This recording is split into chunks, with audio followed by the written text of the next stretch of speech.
Upon a time, we respected the backbone of our society. Our brave men went to the trenches. They mended stuff and made stuff. They joined the army. They worked in mines. They manned production lines. They drove lorries. They didn't make much money, but they made enough. And they'd be the first to turn out to carry your bag, offer a pint, defend the nation. They knew your name. They helped you with stuff around the house, and they laughed the loudest, and they made the sort of jokes that were so close to the bone, our sides split. But we gave their jobs away. We cut the army. We never replaced heavy industry. And where there were still jobs, we gave them to other men from other countries because they cost less. So instead, we gave our men benefits. We took their dignity and their ability to provide for their families and replaced it with a handout. We robbed them of all opportunity and also robbed opportunity from their kids too. Their kids who now have kids of their own. We told them they can't make their jokes anymore, not even for light relief. We told them that everything they were once loved for, and indeed that they loved, was now considered thick, racist, and out of touch. Wake up, we yelled. Get with the program. Get woke, you Neanderthal. You've had it your way for far too long and you messed it up. It's only right that you are now punished. Your relatives enslaved us.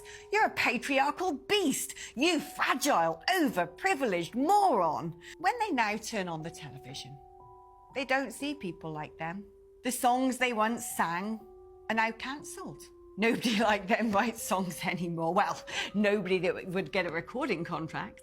We called them lazy after they had had to make a humiliatingly necessary calculation that to provide for their family, maybe even give their loved ones a holiday from their shithole neighbourhood, it was better to not work and claim benefits instead. When they tried to tell us how much they were hurting, how they felt overlooked, using the only words that they had, we called them racist. They didn't get the latest memo from the overpaid London PR consultant about what language was acceptable and which viewpoint was allowed to be held, how to work the ever-changing system to fit in. Of course, they're slow learners, and they also don't have protected status. They're monsters. So they tried at the ballot box to change things. 3 times they voted Conservative because they promised to cut immigration. They backed Brexit because that would put them first for a change. They saw that those in charge who hadn't been listening for decades were finally made to listen. And oh, did they listen.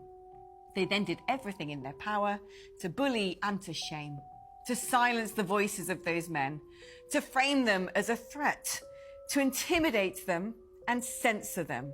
And so day after day, night after night, they watched their towns change irreparably. They watched people from other countries being given houses and doctor's appointments, so surely it must be their turn next. Surely. These other people were showered with the loving glow of just being wanted. Yes, wanted. But also actively cheered for. Refugees welcome, Black Lives Matter. Who are these people? They didn't get a chance to get to know them because those people didn't learn English.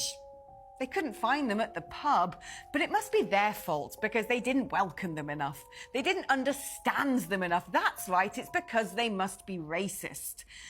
They then saw members of those communities complain still and witnessed superhuman efforts made by people in power to listen to them.